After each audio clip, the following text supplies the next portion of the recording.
Blessed and happy Friday to all of you, my dear friends, my dear brothers and sisters. Today is March 6, 2026, and reflecting on the gospel for today about the parable of the wicked tenants. I am deeply moved by the incredible patience and mercy of God revealed in the parable of the vineyard. Even though the tenants repeatedly rejected the servants and ultimately killed the owner's son, the story first highlights the persistence of the landowner who kept sending messengers to them.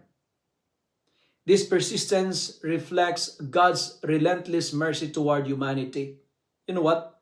No matter how often we fail, how stubborn our hearts may become, or how far we wander through selfishness and sin, God never easily gives up on us.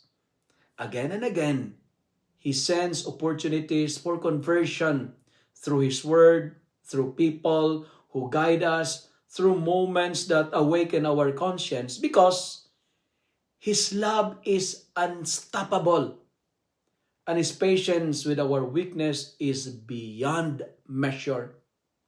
In a world where violence, resentment, and revenge easily take root, the gospel for today reveals a different path, and that is the path of mercy. God responds to human wickedness not with immediate destruction, but with another chance to change. Our conversion becomes the joy of the Master, the true fruit He desires from His vineyard. This challenges me personally to live the same way with others. If God gives me countless chances, despite my mistakes, how can I refuse to give others the chance to grow and change, right? Mercy and love become powerful weapons against dominance of violence, for violence only multiplies suffering, while mercy has the power to heal hearts and transform lives. The parable for today, therefore, calls me not only to accept God's patient mercy in my own life, but also to extend that same mercy to others, believing that even those who hurt or mistreat us are not beyond the reach and God's transforming love.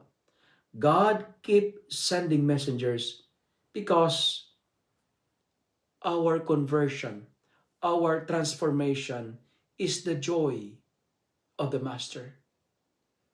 Love love and mercy are two important weapons that can destroy the dominance of violence.